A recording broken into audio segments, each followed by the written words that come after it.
আসসালামু আলাইকুম ওয়ারাহমাতুল্লাহি ওয়াবারাকাতুহু। ভাই, একটা খুব সাধারণ কিন্তু ভয়ঙ্কর প্রশ্ন দিয়ে শুরু করি। তুমি কি কখনো এমন অনুভব করেছো যেন সব কিছু আছে কিন্তু ভেতরে কিছুই নেই?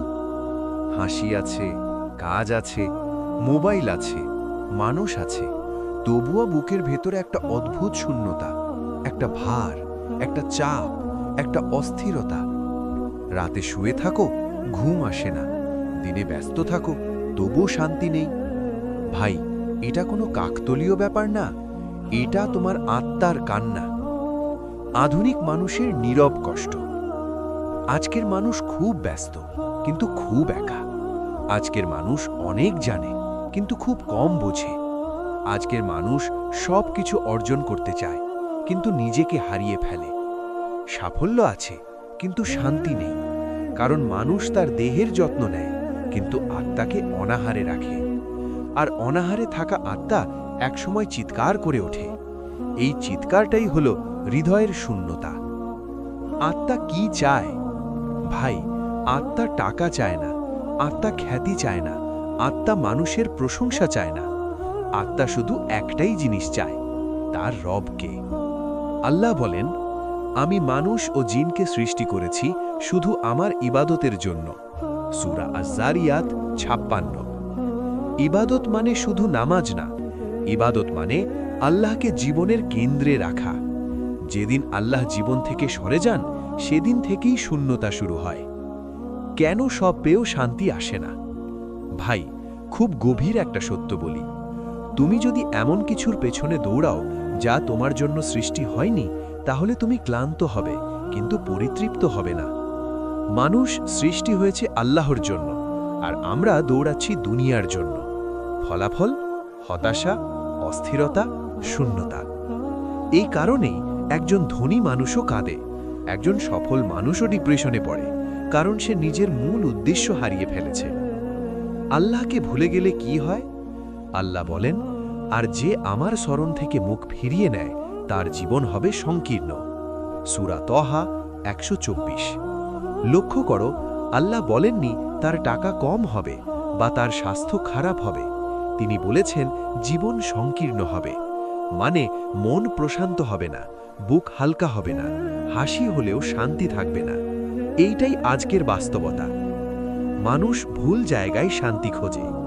ভাই, আমরা শান্তি খুঁজি গানে, মুভিতে, সম্পর্কে, নেশায়, স্ক্রোলে, বিনোদনে। কিছুক্ষণ ভালো লাগে, তারপর আবার শূন্যতা, কারণ এগুলো ডিস্ট্র্যাকশন, চিকিৎসা না। শূন্য আত্মার চিকিৎসা একটাই, আল্লাহর দিকে ফেরা। এই শূন্যতা আসলে নিয়ামত। ভাই, শুনতে অদ্ভুত লাগলেও এই শূন্যতা অনেক সময় আল্লাহর রহমত, কারণ যদি এই শূন্যতা না আসতো, তুমি কখনো ফিরতে চাইতে না। এই শূন্যতা আল্লাহর পক্ষ থেকে এক ধরনের ডাক। হে বান্দা, তুমি ভুল জায়গায় শান্তি খুঁজছ। অনেক মানুষ এই ডাক উপেক্ষা করে, আর কিছু মানুষ থেমে যায়। এই সিরিজ তাদের জন্য যারা থামতে চায়। তুমি খারাপ নও, তুমি শুধু দূরে আছো। ভাই, যদি তোমার মনে হয় আমি খুব খারাপ, আমি অনেক পিছিয়ে, আমি আর পারবো না, তাহলে জেনে রেখো, তুমি খারাপ নও, তুমি শুধু দূরে আছো। আর দূরত্ব মানেই শেষ না, এক কদম মানেই শুরু। আল্লাহ বলেন, তোমরা আমার দিকে এক কদম এলে আমি তোমাদের দিকে দৌড়ে আসি। এই আল্লাহ কি তোমাকে ফিরিয়ে নেবেন না? ফিরে আসার জন্য বড় কিছু লাগবে না, নতুন মানুষ হওয়া লাগবে না, নিখুঁত হওয়া লাগবে না, সৎ গুনাহ ছেড়ে দেওয়া লাগবে না। শুধু একটা জিনিস লাগবে, সৎ একটা মুহূর্ত, যেখানে তুমি বলবে, ইয়া আল্লাহ, আমি ক্লান্ত। এই একটা বাক্যই অনেক সময় একটা জীবনের দিক বদলে দেয়। ভাই, আজ আমরা এমন একটা অনুভূতির কথা বলবো যেটা মানুষ কাউকে বলতে চায় না, কিন্তু একা হলে বুকের ভেতর আগুনের মতো জ্বলে। এই অনুভূতির নাম গুনাহের ভার। তুমি নামাজে দাঁড়াতে চাও, কিন্তু মনে হয়, আমি কি মুখ দেখানোর যোগ্য? তুমি দোয়া করতে চাও, কিন্তু মনে হয়, এত পাপ করে এখন দোয়া? এই লজ্জা, এই ভয়, এই দ্বন্দ্বই আজ অনেক মানুষকে আল্লাহ থেকে দূরে আটকে রেখেছে। গুনাহের পর সবচেয়ে বড় ধোঁকা। ভাই, একটা কথা খুব পরিষ্কার করে শোনো, গোনাহ মানুষকে জাহান্নামে টানে না, গোনাহের পরের নিরাশা মানুষকে জাহান্নামে টানে। শয়তান প্রথমে বলে এই পাপটা করো, পাপ হয়ে গেলে সে বলে এখন আর ফিরেও লাভ নেই। এই দ্বিতীয় কথাটাই সবচেয়ে মারাত্মক, কারণ এটা আল্লাহর রহমতের ওপর সন্দেহ তৈরি করে। আল্লাহ কি পবিত্রদের রব? অনেক মানুষ ভাবে আল্লাহ বুঝি শুধু খুব ভালো মানুষদের জন্য। না ভাই, আল্লাহ পবিত্রদের রব না, তিনি তাওবাকারীদের রব। আল্লাহ নিজেই বলেন, হে আমার বান্দারা, যারা নিজেদের উপর জুলুম করেছ, তোমরা আল্লাহর রহমত থেকে নিরাশ হয়েও না। সূরা জুমারের 53 নম্বর আয়াত। এই আয়াত কাদের জন্য? ফেরেশতাদের জন্য না, নবীদের জন্যও না, এই আয়াত পাপীদের জন্য। তুমি যত পাপ করো, আল্লাহ তত দূরে নন। ভাই, আমাদের ভুল ধারণা হলো পাপ করলে আল্লাহ দূরে চলে যান। আসল সত্য হলো পাপ করলে আমরাই আল্লাহ থেকে দূরে সরে যাই। আল্লাহ তখনও একই রকম অপেক্ষায় থাকেন। একজন মা যেমন অপরাধ করা সন্তানকেও ফিরে পেতে চায়, আল্লাহর দয়া তার চেয়েও অসীম। তাওবা মানে কি? অনেকে ভাবে তাওবা মানে হঠাৎ খুব ভালো হয়ে যাওয়া। না ভাই, তাওবা মানে গোনাহ বুঝতে পারা, লজ্জা অনুভব করা, আল্লাহর দিকে ফিরে আসা, আবার পড়ে গেলে আবার ফিরে আসা। তাওবা নিখুঁত মানুষের কাজ না, তাওবা ভাঙা মানুষের আশ্রয়। রাসূল সাল্লাল্লাহু আলাইহি ওয়াসাল্লাম বলেছেন, সব আদম সন্তানই গোনাহগার, আর সবচেয়ে উত্তম গোনাহগার হল তাওবাকারী। আমি তো আবার পাপ করব, এই ভয়। অনেকে বলে আমি তো আবার পাপ করব, তাওবা করে কি লাভ? ভাই, এই কথাটা শয়তানের মুখের কথা। তাওবা মানে এই না যে তুমি আর কখনো পাপ করবে না। তাওবা মানে পাপের পর তুমি ফিরে আসবে, যতবার পড়বে ততবার উঠবে। আল্লাহ ক্লান্ত হন না, আমরাই আশা ছেড়ে দিই। গোপন গোনাহ আর ভাঙা কান্না। ভাই, একটা কথা খুব গভীর, যে মানুষ গোপনে গোনাহ করে আর গোপনেই কাঁদে, আল্লাহ তার কান্না ফিরিয়ে দেন না। শেষ রাতে যখন সবাই ঘুমায়, যখন মুখে কোনো ভাষা আসে না, সেই সময়ের একটা ইয়া আল্লাহ অনেক বড় বড় পাপ ধুয়ে দেয়। আল্লাহ বলেন, নিশ্চয়ই আল্লাহ তাওবা গ্রহণকারী, তিনি গ্রহণ করেন আবার অনেকবার। লজ্জা তোমাকে আটকে দিচ্ছে না তো? ভাই, লজ্জা দুই ধরনের। এক, গুনাহে লজ্জা, এটা ঈমান। দুই, আল্লাহর কাছে ফিরতে লজ্জা, এটা শয়তান। প্রথম লজ্জা তোমাকে বাঁচাবে, দ্বিতীয় লজ্জা তোমাকে ধ্বংস করবে। গোনাহ করে লজ্জা পাও, ভালো, কিন্তু সেই লজ্জাকে অজুহাত বানিয়ে আল্লাহ থেকে দূরে থাকা খুব ভয়ঙ্কর। আল্লাহ অপেক্ষা করেন। ভাই, কল্পনা করো, তুমি অনেক দূরে চলে গেছো, ধুলো মাখা কাপড়, মাথা নিচু, আর সামনে আল্লাহর দরজা খোলা। কোনো প্রশ্ন নেই, কোনো শর্ত নেই, শুধু বলা হচ্ছে এসো। এই আল্লাহ কি ফিরিয়ে দেবেন? ভাই, আজ আমরা এমন এক কষ্টের কথা বলবো যেটা খুব কম মানুষ মুখে বলে, কিন্তু মনে মনে প্রায় সবাই অনুভব করে। তুমি হাত তুলেছ, কান্না এসেছে, ইয়া আল্লাহ বলেছ, কিন্তু কিছুই বদলায়নি। দিন যায়, মাস যায়, সমস্যা ঠিকই থেকে যায়। তখন মনে হয় আমার দোয়া কি শোনা হচ্ছে? আল্লাহ কি আমাকে ভুলে গেছেন? এই অনুভূতিটাই হলো নীরব দোয়ার কষ্ট। দোয়ার নীরবতা মানেই কি প্রত্যাখ্যান? ভাই, একটা কথা খুব পরিষ্কার করে শোনো, দোয়া নীরব থাকলে মানে এই না যে আল্লাহ নীরব। আমরা ভাবি যদি সাথে সাথে কিছু না পাই তাহলে দোয়া কবুল হয়নি, কিন্তু আল্লাহর কাছে না বলে কিছু নেই। তিনি 3 ভাবে দোয়ার জবাব দেন। 1, সাথে সাথে দিয়ে দেন। 2, দেরিতে দেন আরো ভালো করে। 3, দুনিয়ায় না দিয়ে আখিরাতে জমা রাখেন। 3টাই কবুল। আমরা শুধু প্রথমটা চিনতে পারি। আল্লাহ কেন দেরি করেন? ভাই, আল্লাহ দেরি করেন কারণ তুমি এখনো প্রস্তুত নও। তুমি যা চাইছো তা তোমার জন্য ক্ষতিকর। তিনি তোমাকে আরো কাছে টানছেন। তিনি তোমার সবর দেখতে চান। একজন ডাক্তার যেমন সব রোগীর একই ওষুধ দেয় না, আল্লাহ তেমন। তিনি তোমার অবস্থা জানেন। দোয়া কি শুধু চাওয়ার জন্য? ভাই, আমরা দোয়া করি শুধু পাওয়ার জন্য, কিন্তু দোয়ার সবচেয়ে বড় ফল হলো আল্লাহর সাথে সংযোগ। দোয়ার সময় তুমি নিজের দুর্বলতা স্বীকার করো, অহংকার ভেঙে ফেলো, আল্লাহর দরজায় দাঁড়াও। এই অবস্থাটাই ইবাদত। অনেক সময় আল্লাহ তোমাকে জিনিস দেন না, কিন্তু নিজেকে দেন, আর এটা সবচেয়ে বড় পাওয়া। নবীরাও দোয়ার নীরবতা দেখেছেন। ভাই, যদি দোয়ার নীরবতা মানেই প্রত্যাখ্যান হতো, তাহলে নবীরাও হতাশ হতেন। নূহ আলাইহিসসালাম শত শত বছর দোয়া করেছেন। ইব্রাহিম আলাইহিসসালাম সন্তান চান বহু বছর। ইয়াকুব আলাইহিসসালাম চোখ হারিয়েছেন কান্নায়। মোহাম্মদ সাল্লাল্লাহু আলাইহি ওয়াসাল্লামের দোয়াও সাথে সাথে কবুল হয়নি অনেক সময়। তারা কি আল্লাহর প্রিয় ছিলেন না? তাহলে দেরি মানেই অবহেলা নয়। দোয়া কবুল না হওয়ার কিছু কারণ আমাদের দিক থেকে।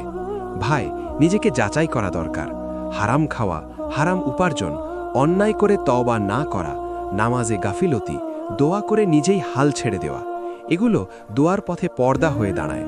কিন্তু সুখবর হলো, এই পর্দা তুলতে আল্লাহ নিজেই সাহায্য করেন, যদি তুমি সৎ থাকো। আমি আর দোয়া করব না, এই ভয়ঙ্কর সিদ্ধান্ত। ভাই, দোয়া ছেড়ে দেওয়া মানে কি জানো? 1. আল্লাহর দরজা ছেড়ে দেওয়া। 2. নিজের দুর্বলতা ভুলে যাওয়া। 3. শয়তানের কাছে হার মানা। রাসূল সাল্লাল্লাহু আলাইহি ওয়াসাল্লাম বলেছেন, দোয়া ইবাদতের মূল। তুমি দোয়া ছেড়ে দিলে আত্মা শুকিয়ে যায়। দোয়া মানেই সম্পর্ক। শেষ রাতে করা দোয়া কেন আলাদা? ভাই, একটা কথা বলি, সব দোয়া ভালো, কিন্তু কিছু দোয়া আলাদা। শেষ রাত, সবাই ঘুমাচ্ছে, তুমি একা, কোনো অভিনয় নেই, কোনো ভাষা সাজানো নেই, শুধু কান্না। আল্লাহ নিজেই বলেন, শেষ রাতে আমি নিকটবর্তী আসমানে অবতরণ করি এবং বলি, কে আছো চাইবে, আমি দেব। এই ডাক কি উপেক্ষা করা যায়? দোয়ার সময় কি বলবো? ভাই, দোয়ার জন্য সুন্দর ভাষা লাগে না। আল্লাহ কবিতা চান না, তিনি সত্য চান। ভাঙ্গা ভাষায় বলো, নিজের ভাষায় বলো। বলতে না পারলে শুধু বলো, ইয়া আল্লাহ। এই 2 শব্দে অনেক কিছু আছে। দোয়ার শক্তি কখন কাজ করে? ভাই, অনেক সময় দোয়ার ফল আসে তোমার চরিত্র বদলে, তোমার সিদ্ধান্ত বদলে, তোমার চিন্তা বদলে। তুমি যেটা চেয়েছিলে সেটা না পেলেও তুমি যেটা দরকার ছিল সেটা পেয়ে যাও। এইটাই আল্লাহর হিকমা। ধৈর্য ধরে দোয়া করা মানেই বিশ্বাস। ভাই, দোয়া করা সহজ, দোয়ার পর অপেক্ষা করা কঠিন। কিন্তু এই অপেক্ষাই বলে দেয় তুমি আল্লাহকে বিশ্বাস করো কিনা। যে আল্লাহকে বিশ্বাস করে সে দরজার সামনে বসে থাকে, সে বলে তিনি জানেন। ভাই, জীবনে এমন একটা সময় আসে যখন হঠাৎ করে চারপাশটা ফাঁকা হয়ে যায়। যাদের উপর ভরসা ছিল, যাদের কাছে মন খুলে কথা বলতে, যাদের পাশে থাকলেই শক্তি পাওয়া যেত, এক এক করে তারা সরে যায়। কেউ কথা কমিয়ে দেয়, কেউ অজুহাত বানায়, কেউ পুরোপুরি হারিয়ে যায়। তখন বুকের ভেতর শুধু একটাই প্রশ্ন ঘোরে, আমি কি এতটাই অপ্রয়োজনীয়? মানুষ কেন ছেড়ে যায়? ভাই, কঠিন হলেও সত্য, মানুষ বেশিরভাগ সময় ভালোবাসে স্বার্থ দিয়ে। যতদিন প্রয়োজন থাকে ততদিন সম্পর্ক থাকে। যেদিন প্রয়োজন ফুরায় সেদিন মানুষও ফুরিয়ে যায়। এটা তোমার ব্যর্থতা না, এটা দুনিয়ার বাস্তবতা। দুনিয়ার কোনো সম্পর্কই স্থায়ী হওয়ার প্রতিশ্রুতি দেয়নি। কষ্টটা আসলে কোথায়? মানুষ চলে গেলে কষ্ট হয় ঠিকই, কিন্তু সবচেয়ে বেশি কষ্ট হয় ভরসা ভাঙায়। তুমি ভাবো, আমি তো বিশ্বাস করেছিলাম, আমি তো নির্ভর করেছিলাম। এই ভাঙনটাই মানুষকে ভেতর থেকে দুর্বল করে দেয়। কিন্তু ভাই, একটা কথা মনে রেখো, তুমি মানুষে ভরসা করেছিলে, আল্লাহতে না। আর আল্লাহ এই ভাঙনের মাধ্যমেই তোমাকে শেখাতে চান কার উপর ভরসা করা উচিত। একাকিত্ব কি শাস্তি? অনেকে ভাবে একাকিত্ব বুঝি আল্লাহর শাস্তি। না ভাই, অনেক সময় একাকিত্ব হলো আল্লাহর বিশেষ ব্যবস্থা। যখন মানুষ থাকে তখন মানুষেই মন আটকে থাকে, আর যখন মানুষ সরে যায় তখন হৃদয়ে জায়গা হয় আল্লাহর জন্য। অনেক মানুষ আল্লাহকে পেয়েছে ঠিক এই একাকিত্বের মধ্যেই। রাসূল সাল্লাল্লাহু আলাইহি ওয়াসাল্লামের একাকিত্ব। ভাই, যদি একাকিত্ব মানেই অপমান হতো, তাহলে রাসূল সাল্লাল্লাহু আলাইহি ওয়াসাল্লাম সবচেয়ে বেশি অপমানিত হতেন। তায়েফে পাথর খেয়েছেন, নিজ শহর থেকে বের করে দেওয়া হয়েছে, আপন চাচা মারা গেছেন, সহধর্মিনী খাদিজা রাদিয়াল্লাহু আনহাকে হারিয়েছেন, চারদিক শূন্য হয়ে গিয়েছিল। কিন্তু তখনই আল্লাহ বললেন, আমি আছি, মেরাজ দিলেন, সান্ত্বনা দিলেন, সম্মান দিলেন। মানুষ গেলে আল্লাহ কি করেন? ভাই, খুব গভীর একটা কথা। আল্লাহ কখনো কিছু কেড়ে নেন না যদি তার বদলে নিজেকে দিতে না চান। মানুষ গেলে আল্লাহ কাছে আসেন, মানুষ মুখ ফিরিয়ে নিলে আল্লাহ তাকিয়ে থাকেন, মানুষ দরজা বন্ধ করলে আল্লাহর দরজা খোলা থাকে। তুমি শুধু ঘুরে তাকাও। একা থাকলে কি করব? ভাই, একাকিত্ব মানেই শূন্য সময় না, এটা সুযোগ। এই সময় নিজের সাথে কথা বলো, আল্লাহর সাথে কথা বলো, নিজের ভুল চিনে নাও, নিজের দোয়া বাড়াও। যে একা থাকতে শেখে সে ভুল জায়গায় ভরসা করে না। একা থাকলেও তুমি একা নও। ভাই, সবচেয়ে বড় মিথ্যা হলো আমি একা। না, তুমি একা নও। আল্লাহ বলেন, আমি তার গলার শিরার চেয়েও কাছে। এত কাছে কেউ থাকে? মানুষ পাশে থেকেও দূরে থাকে, আর আল্লাহ অদৃশ্য হয়েও সবচেয়ে কাছের। সম্পর্ক ভাঙা মানেই শেষ না। ভাই, মানুষ চলে গেছে মানে এই না তোমার জীবন শেষ। অনেক সময় সম্পর্ক ভাঙে যাতে তুমি নিজেকে হারানো থেকে বাঁচো। যে মানুষ তোমাকে আল্লাহ থেকে দূরে নেয় সে চলে যাক, যে মানুষ তোমাকে ভাঙে সে সরে যাক।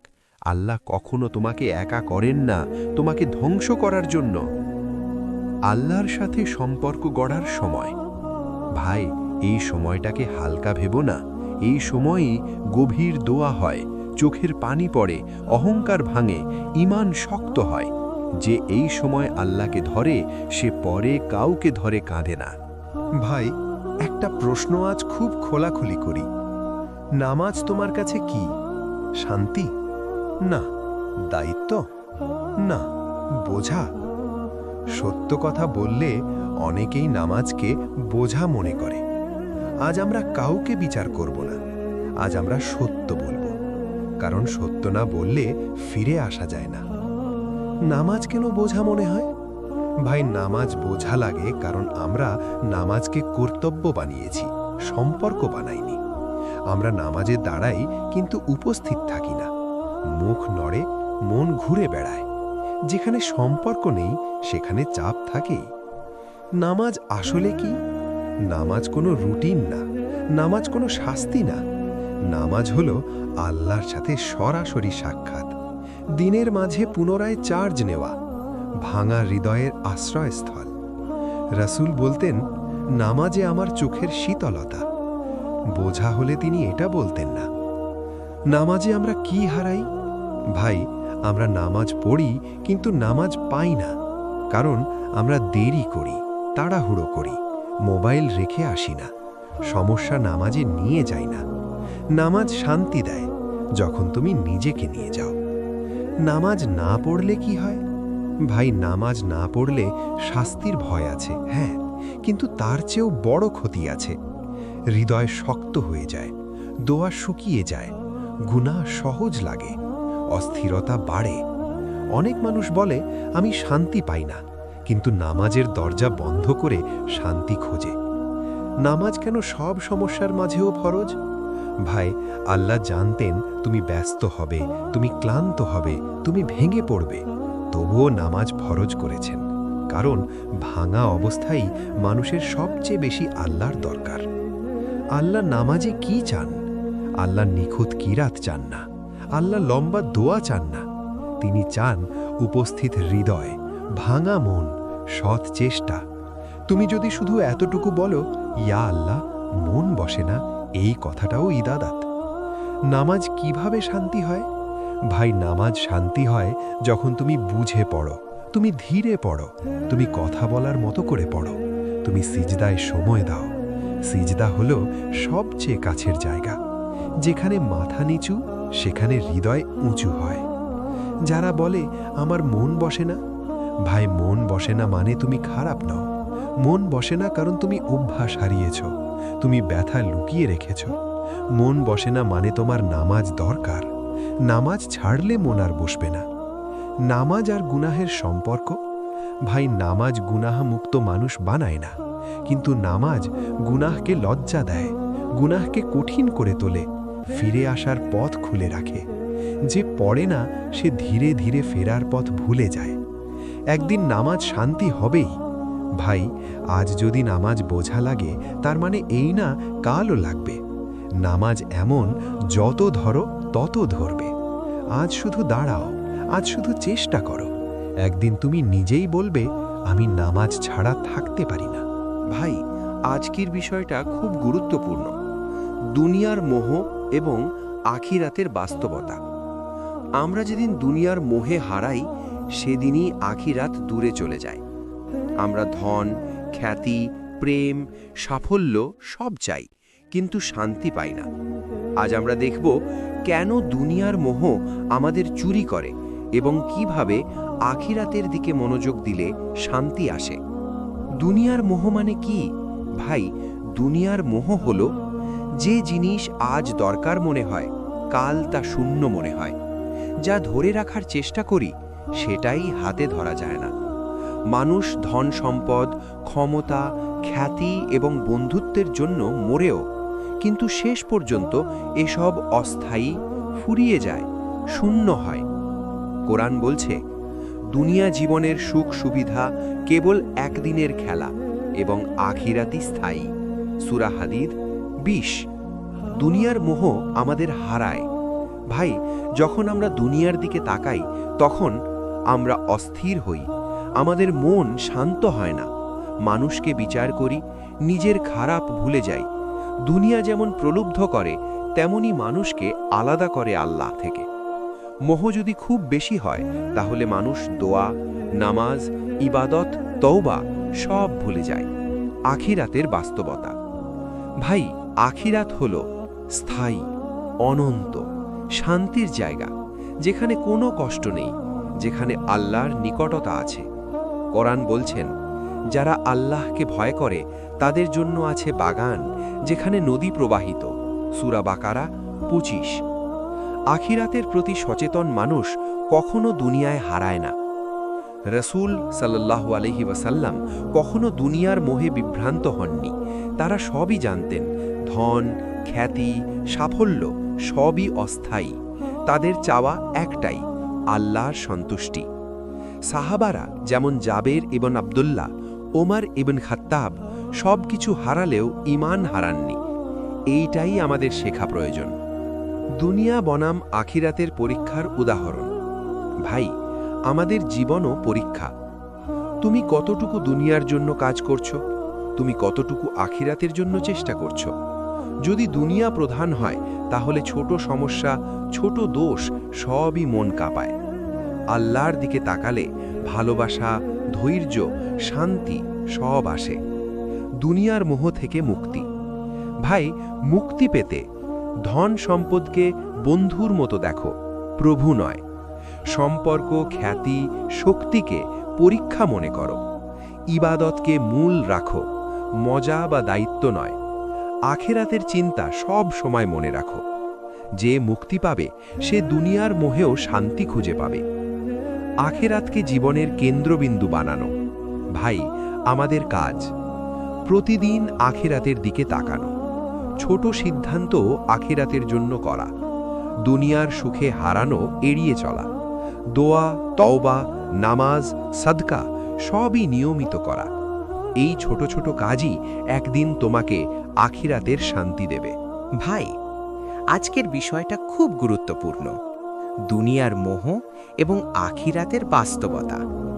আমরা যেদিন দুনিয়ার মোহে হারাই, সেদিনই আখিরাত দূরে চলে যায়। আমরা ধন, খ্যাতি, প্রেম, সাফল্য সব চাই, কিন্তু শান্তি পাই না।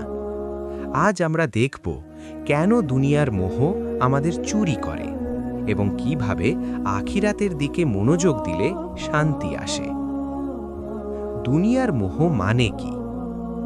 ভাই, দুনিয়ার মোহ হলো যে জিনিস আজ দরকার মনে হয়, কাল তা শূন্য মনে হয়। যা ধরে রাখার চেষ্টা করি, সেটাই হাতে ধরা যায় না। মানুষ ধন সম্পদ, ক্ষমতা, খ্যাতি এবং বন্ধুত্বের জন্য মরেও, কিন্তু শেষ পর্যন্ত এসব অস্থায়ী, ফুরিয়ে যায়, শূন্য হয়। কুরআন বলছে, দুনিয়া জীবনের সুখ সুবিধা কেবল একদিনের খেলা এবং আখিরাতই স্থায়ী। সূরা হাদিদ 20। দুনিয়ার মোহ আমাদের হারায়। ভাই, যখন আমরা দুনিয়ার দিকে তাকাই তখন আমরা অস্থির হই, আমাদের মন শান্ত হয় না, মানুষকে বিচার করি, নিজের খারাপ ভুলে যাই। দুনিয়া যেমন প্রলুব্ধ করে তেমনি মানুষকে আলাদা করে আল্লাহ থেকে। মোহ যদি খুব বেশি হয় তাহলে মানুষ দোয়া, নামাজ, ইবাদত, তাওবা সব ভুলে যায়। আখিরাতের বাস্তবতা। ভাই, আখিরাত হলো স্থায়ী, অনন্ত, শান্তির জায়গা, যেখানে কোনো কষ্ট নেই, যেখানে আল্লাহ নিকটতা আছে। কুরআন বলেন, যারা আল্লাহকে ভয় করে তাদের জন্য আছে বাগান, যেখানে নদী প্রবাহিত। সূরা বাকারা 25। আখিরাতের প্রতি সচেতন মানুষ কখনো দুনিয়ায় হারায় না। নবী ও সাহাবাদের দৃষ্টিকোণ। রাসূল সাল্লাল্লাহু আলাইহি ওয়াসাল্লাম কখনো দুনিয়ার মোহে বিভ্রান্ত হননি। তারা সবই জানতেন, ধন, খ্যাতি, সাফল্য সবই অস্থায়ী। তাদের চাওয়া একটাই, আল্লাহ সন্তুষ্টি। সাহাবারা যেমন জাবির ইবনে আব্দুল্লাহ, উমার ইবনে খাত্তাব সব কিছু হারালেও ঈমান হারাননি। এইটাই আমাদের শেখা প্রয়োজন। দুনিয়া বনাম আখিরাতের পরীক্ষার উদাহরণ। ভাই, আমাদের জীবনও পরীক্ষা। তুমি কতটুকু দুনিয়ার জন্য কাজ করছো, তুমি কতটুকু আখিরাতের জন্য চেষ্টা করছো। যদি দুনিয়া প্রধান হয় তাহলে ছোট সমস্যা, ছোট দোষ সবই মন কাঁপায়। আল্লাহর দিকে তাকালে ভালোবাসা, ধৈর্য, শান্তি সব আসে। দুনিয়ার মোহ থেকে মুক্তি। ভাই, মুক্তি পেতে ধন সম্পদকে বন্ধুর মতো দেখো, প্রভু নয়। সম্পর্ক, খ্যাতি, শক্তিকে পরীক্ষা মনে করো। ইবাদতকে মূল রাখো, মজা বা দায়িত্ব নয়। আখিরাতের চিন্তা সব সময় মনে রাখো। যে মুক্তি পাবে সে দুনিয়ার মোহেও শান্তি খুঁজে পাবে। আখিরাতকে জীবনের কেন্দ্রবিন্দু বানানো। ভাই, আমাদের কাজ প্রতিদিন আখিরাতের দিকে তাকানো। ছোট সিদ্ধান্ত আখিরাতের জন্য করা। দুনিয়ার সুখে হারানো এড়িয়ে চলা। দোয়া, তাওবা, নামাজ, সাদকা সবই নিয়মিত করা। এই ছোট ছোট কাজই একদিন তোমাকে আখিরাতের শান্তি দেবে। ভাই, আজ আমরা এমন একটা বিষয় নিয়ে কথা বলবো যা মানুষকে ভেতর থেকে বিভ্রান্ত করে। ভাগ্য, পরিশ্রম এবং আল্লাহর হিকমত। অনেক সময় মানুষ ভাবেন, ভাগ্য আমার ভালো নেই, আমি চেষ্টা করি কিন্তু ফল পাই না, আল্লাহ কেন সাহায্য করছেন না? আজ আমরা আল্লাহর দৃষ্টিতে এই বিষয়গুলো বুঝব। ভাগ্য কি বাস্তব? ভাই, ভাগ্য শব্দটা আমরা প্রায় সব সময়ই শুনি, কিন্তু বাস্তবে কি ভাগ্যই সবকিছু ঠিক করে? কোরআনে বলা আছে, যেই আল্লাহর পথে চেষ্টা করে আমি তাকে সঠিক পথ দেখাবো। সূরা বাকারা ভার্স 20। অর্থাৎ চেষ্টা করাও গুরুত্বপূর্ণ, আল্লাহর ইচ্ছার সাথে মিলিয়ে ফল আসে। ভাগ্য মানে আল্লাহর হুকুম, কোনো অচল অমোচনীয় জিনিস নয়। পরিশ্রমের গুরুত্ব। ভাই, অনেক মানুষ পরিশ্রম করে হতাশ হয়। তারা পরিশ্রম করে কিন্তু ফল পায় না, দেরি হয়, তখন মনে হয় সব ব্যর্থ। কিন্তু সত্য হলো, পরিশ্রম হলো সাহসের পরীক্ষা। পরিশ্রম হলো আল্লাহর কাছের সৎ চেষ্টা। পরিশ্রম হলো ভাগ্যকে আল্লাহর ইচ্ছার সাথে মিলানো। ফল সব সময় সাথে আসে না, কিন্তু চেষ্টা কখনো বৃথা যায় না। আল্লাহর হিকমত বোঝা। ভাই, আল্লাহর হিকমত মানে আপনি সবকিছু এখনই বুঝতে পারবেন না। কোরআনে বলা হয়েছে, আমি জানি তুমি জানো না। সূরা বাকারা ভার্স 260। অর্থাৎ তুমি হতাশ হলে বা ভুল ফল পেলে এটা হিকমতের অংশ হতে পারে। হয়তো এটা তোমাকে ভালো শিক্ষা দিচ্ছে, হয়তো এটা আখিরাতের জন্য ফায়দা দিচ্ছে, হয়তো এটি আল্লাহর সাহায্য আনার আগে পরীক্ষার অংশ। ভাগ্যকে বোঝার চেষ্টা নয়, হিকমতকে মেনে চলাই মূল।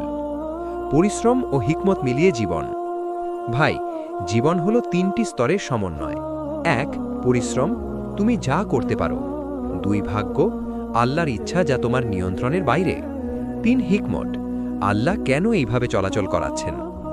যদি তুমি এই 3টিকে মেনে চলো, হতাশা কমে যায়, ভয় কমে যায়, শান্তি আসে। প্রচলিত ভুল ধারণা। ভাই, আমরা অনেক সময় ভাবি, চেষ্টা করব না, আল্লাহ দেবে। চেষ্টা করব কিন্তু আল্লাহ দেখবেন না, ভাগ্য খারাপ, কোনো উপায় নেই, সবই ভুল। কোরআন এবং নাবির উদাহরণ দেখায় চেষ্টা প্লাস ধৈর্য প্লাস হিকমত ইকুয়ালস টু সফলতা, হাল ছেড়ে দেওয়া ইকুয়ালস টু হতাশা। নাবি ও সাহাবাদের উদাহরণ, রসুল সাল্লাল্লাহু আলাইহি ওয়াসাল্লাম নিজেও চেষ্টা করতেন, বান্দারা হেঁটে হিজরাত করতেন, বিজয় পেতে লড়াই করতেন, কিন্তু সব ফল আল্লাহর হাতে রেখে দিয়েছিলেন। সাহাবারা চেয়ে চেষ্টা করতেন, কিন্তু হিকমতের ফল সবসময় আসত না, তবুও তারা ধৈর্য হারাতেন না। আমাদের জীবনেও প্রযোজ্য। ভাই, আমাদের জীবনেও পরীক্ষা আসবে, পরিশ্রম করতে হবে, ফল আল্লাহর হাতে ছেড়ে দিতে হবে। যদি আমরা এটি বুঝি তাহলে হতাশা দূরে চলে যায়। ছোট উদাহরণ, ভাই, এক স্কুলের ছাত্র পড়াশুনো করে, সে সারা দিন চেষ্টা করছে, পরীক্ষা ভালো হয়নি, সে হতাশ। যদি সে বুঝতে পারে আমার পরিশ্রম হারায়নি, আল্লাহ জানেন তার হিকমত আছে, তাহলে সে আরও ভালো চেষ্টা করবে, ভয় আর হতাশা দূরে যাবে। ভাই, আজ আমরা সিরিজের সবচেয়ে গুরুত্বপূর্ণ বিষয়টি বলবো, ফিরে আসার ডাক। অনেক মানুষ জীবনে গোঁজামিলের মধ্যে থাকে, পাপ, হতাশা, ভয়, দুনিয়ার মোহ, নিজেকে তুচ্ছ ভাবা। এমন সময় মনে হয় আমার জন্য কোনো আশা নেই, আমি আর ফিরে আসতে পারবো না। ভাই, আজই সময়, আজই। আল্লাহ সব সময় অপেক্ষা করছেন। ফিরে আসা মানে কি? ফিরে আসা মানে পাপ স্বীকার করা, লজ্জা অনুভব করা, আল্লাহর কাছে তওবা করা, নামাজ, দোয়া, সদকা শুরু করা, আবারও পথ চলা। ফিরে আসা মানে কখনো শেষ নয়। ফিরে আসা মানেই আল্লাহর নিশ্চল দয়া পেতে। আল্লাহর দয়া সীমাহীন। ভাই, কুরআন স্পষ্ট বলে, হে আমার বান্দারা, যারা নিজেদের ওপর জুলম করেছেন, তোমরা আল্লাহর রহমত থেকে নিরাশ হইও না। তুমি যত বড় ভুল করেছ না কেন, আল্লাহ অপেক্ষা করছেন, তিনি ফিরিয়ে নিতে চান, তিনি ক্ষমা করতে চান। আজই সময়। ভাই, আমাদের জীবনে আজই সময় গুরুত্বপূর্ণ। দেরি করলে মানুষ হারায়, পাপ বাড়ে, হৃদয় শক্ত হয়ে যায়। কিন্তু আজই হাত বাড়াও। নামাজে, দোয়ায়, তওবায়, সদকাহে আজই প্রথম পদক্ষেপ নাও। যে কেউ ফিরে আসতে পারে। ভাই, মনে রেখো, নবী সাল্লাল্লাহু আলাইহি ওয়াসাল্লাম তওবা করেছেন, সাহাবারা তওবা করেছেন, তুমি কেন পারবে না? ফিরে আসার দরজা সর্বদা খোলা। তুমি পিছনে তাকাও না, আজই এগো। ভয়কে জয় করো। ভাই, অনেকেই দলে ভয় হয়, আমি পারবো না, মানুষ কি বলবে, আমি কি তওবা করতে পারবো? ভয়কে জয় করতে হবে। যে ভয়কে জয় করতে পারে সে আল্লাহর কাছে পৌঁছায়। সিজদায় মাথা নামাও, দোয়া করো, আজই ফিরে আসো।